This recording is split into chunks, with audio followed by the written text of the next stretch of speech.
Hey guys, it's January 11th, 2020, and yesterday I kind of had this morning, because of yesterday, uh, was a little rough because I went out drinking last night, and surprisingly enough, even with me going out drinking, because I count my carbs, or I count all my calories, I must have, like, you can't.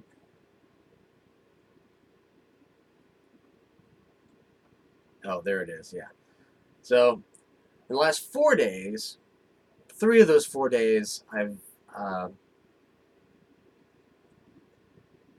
hit my numbers. I've eaten the correct amount of calories, uh, eaten the correct percentage of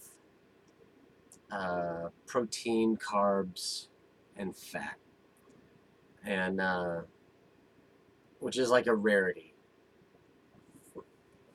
Usually, I've got a ton of carbs and a ton of fat, and then like a little bit of protein, or it's like hardly any protein and nothing but carbs and fat.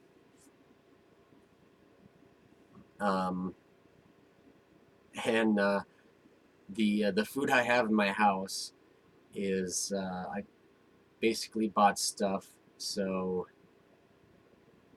I can do my best to hit all the numbers right. Uh, but at least recently, I've been noticing how easy it is for me to, because I have my quote unquote lunch at work. Um, and then when I come home, I look at what my calories I have left and what my macros, which is the carbohydrate, fat, and protein, like how close I am to those percentages. I can even I use MyFitnessPal for counting calories and figuring out the percentage of what I should be eating, and it'll even tell me how many the total I have eaten. There we go. Protein total I've eaten. How much I've got left. And a nice little pie chart here. But I'm always like just a little bit off. If you can see, yesterday, a little off. Right on the fat, a little too much carbohydrates, not quite enough protein. Today, though, pretty good. Or it's going to say yesterday because it's the 12th. It's 4 a.m. as you can see up there. But that's pretty much like the last 3 days that I'm the closest. It's like, okay, 1% off on the protein and fat. Which at this point I'm almost, just for just to be able to say that I've hit my goals, like I almost want to just change it so that my the fat and protein is just that. Is that right? Yeah, because I'm always like 1% more on my protein and 1% less on the fat overall. Carbohydrates, I have no problems hitting my carbohydrates. The only issues I have with my carbohydrates is that usually it's um, not enough like dietary fiber carbohydrates.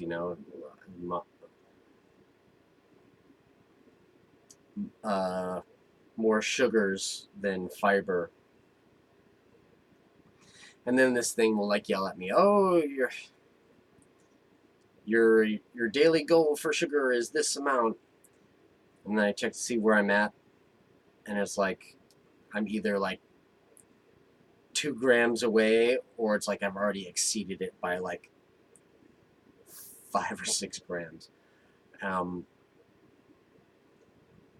but the food I have in my house is pretty much I'm able to figure something out so that I can get as close as possible to the correct numbers. And like today, I actually hit my calorie goal like right on, but I had, a little too much. I went a little over on my protein and carbohydrates, and I was uh, right on with my overall fat intake.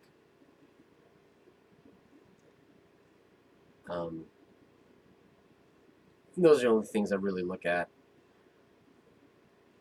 But so the diet part of this whole thing is going well, which is encouraging. Um, Pretty much just need to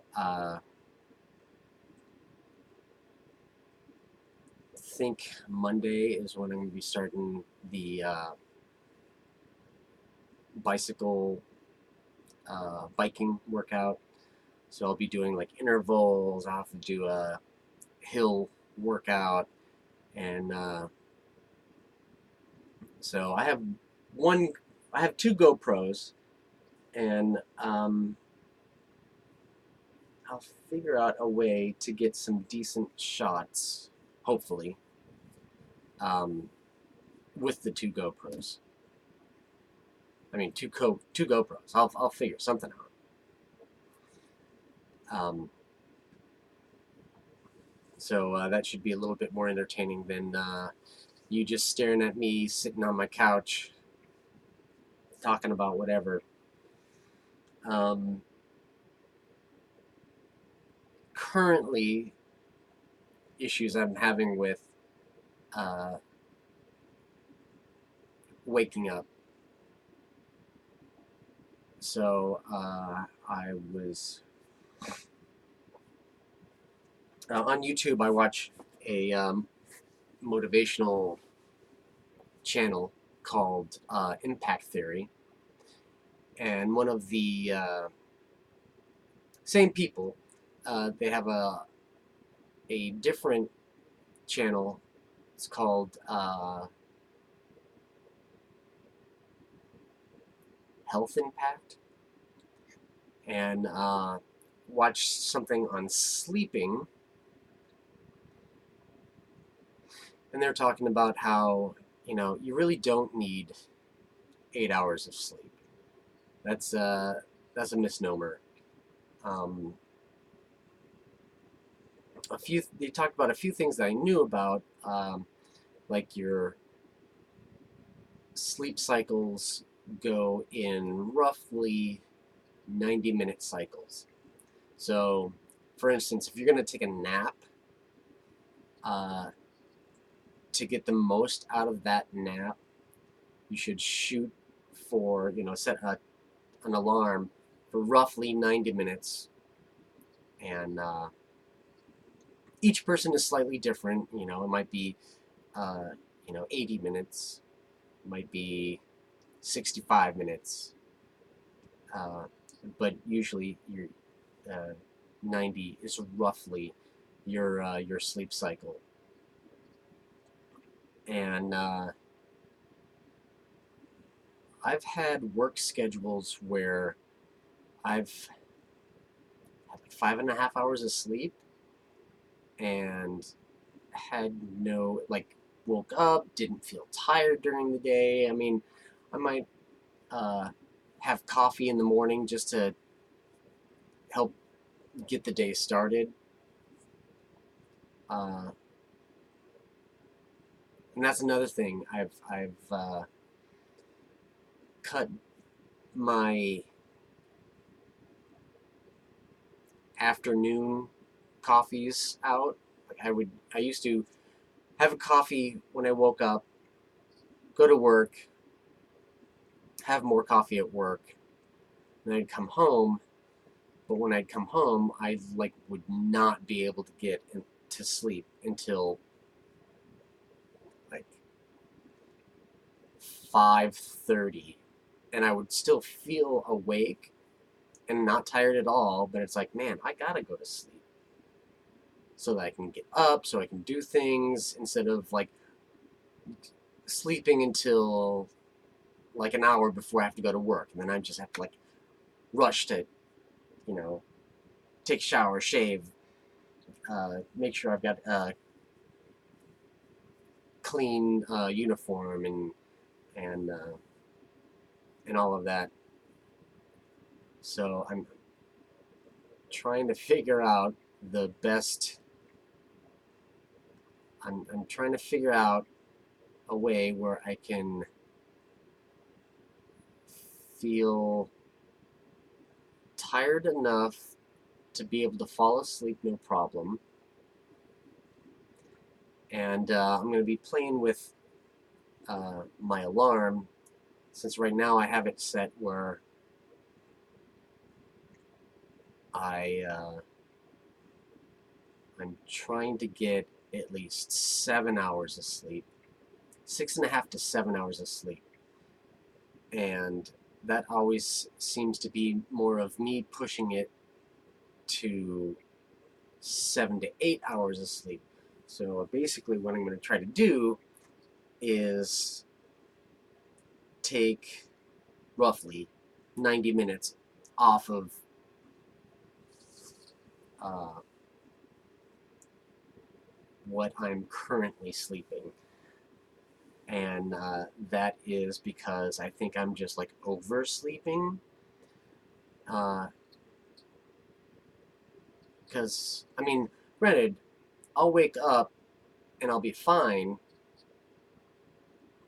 but I think I have my alarm going off right now, like in the middle of that 90-minute cycle, or in the middle of my one of my sleep cycles, which is uh, causing me, even though I can wake up and I'm alert, um, don't really feel energized uh, or wanting to get out of bed. Um, there have been a few times in the last 2 weeks, and I've been trying to think of what time I went to sleep, but I will wake up like an hour before, an hour and a half before my alarm goes off. And so I'm like, okay, I woke up and I was like awake. And I would look at my watch and I'd be like, oh, my alarm's not going to go off for like another hour and a half. I'll go back to sleep. And then I go back to sleep and I sleep through the alarm. Or, I mean, I always have a hard time waking up. Uh, so I don't know if that's just like a uh, thing that I have just told myself, oh, I just always have a hard time waking up. But I have like 3 alarms on my phone, and they're spaced between 30 minutes apart. So I have one go off,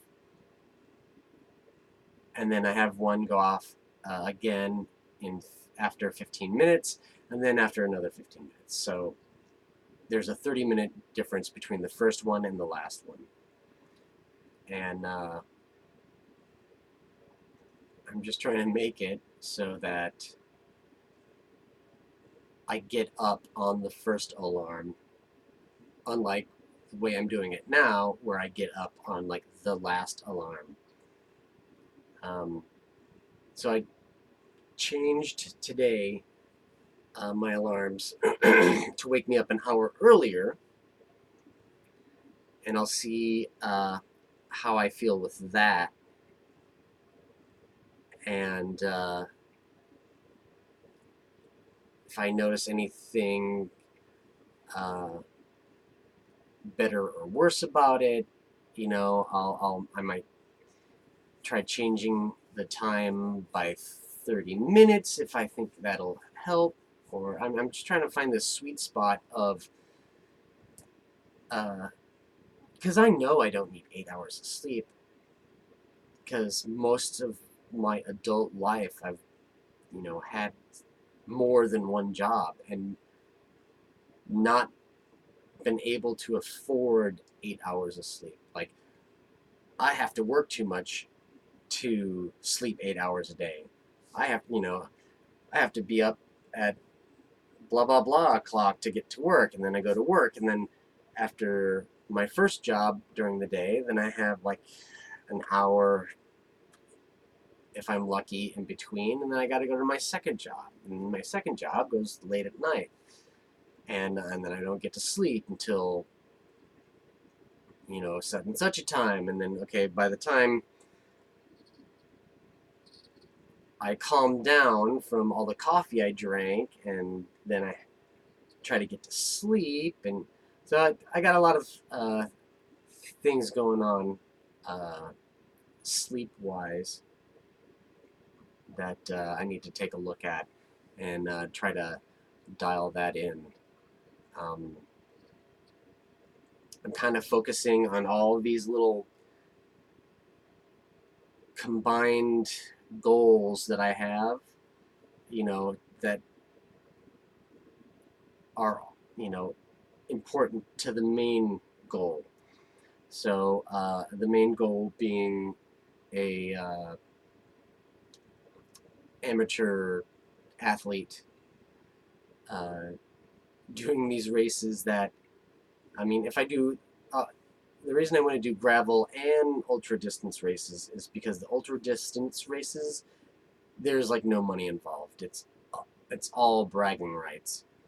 Uh, but the gravel races are more like cyclocross races and um, road races, where there's actually some uh, prize money. Not a lot. I mean, some is better than none, and as much as uh, bragging rights would, you know, at this point in time, since I have a job, bragging rights uh, would be more valuable to me than money, because next month I'll have my RV paid off, and that will literally cut my rent in half. And I just got my yearly raise, and so like I'm not hurting for money anymore, which is kind of new for me. But knowing that I have money to pay everything and I don't have to worry, um, I think I went in the right direction with uh, moving into an RV instead of having a you know 2-bedroom apartment that I'm not even using the second bedroom, or if I am using it, it's because I've just amassed so much crap that I don't need, that I need to put it in a second room so I have more space in the rest of my apartment. Um,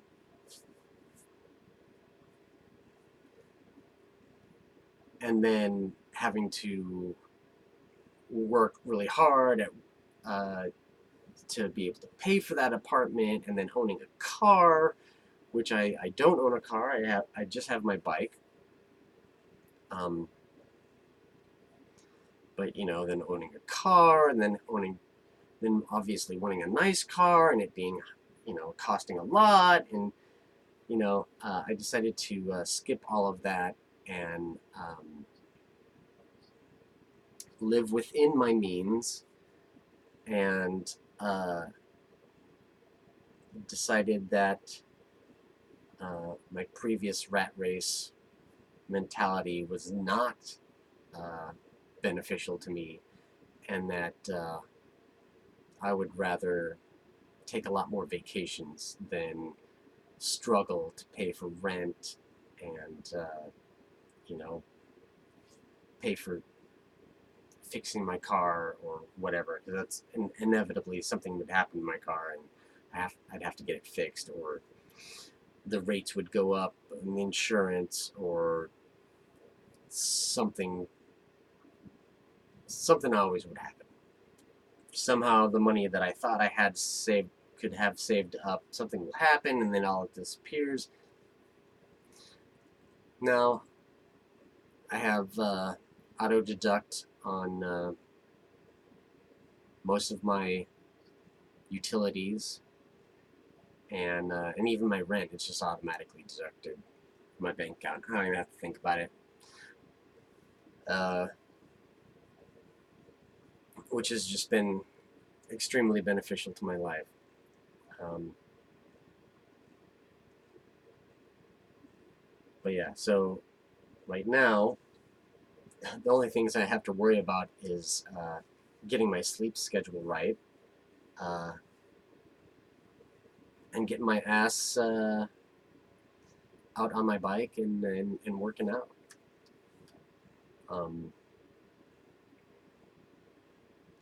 have a goal. I need to actually find some local gravel road races, so that I can use those as intermediate uh,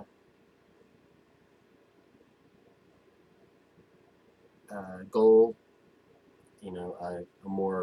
A closer goal, because I already have uh, two more goals to go for my long distance riding uh, in let's see, April, May.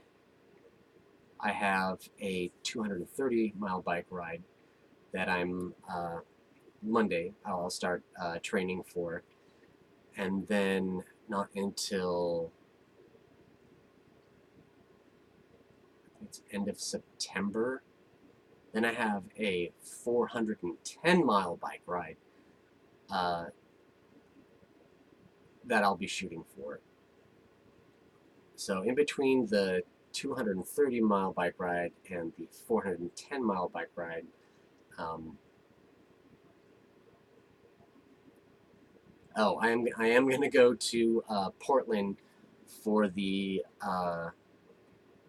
was it World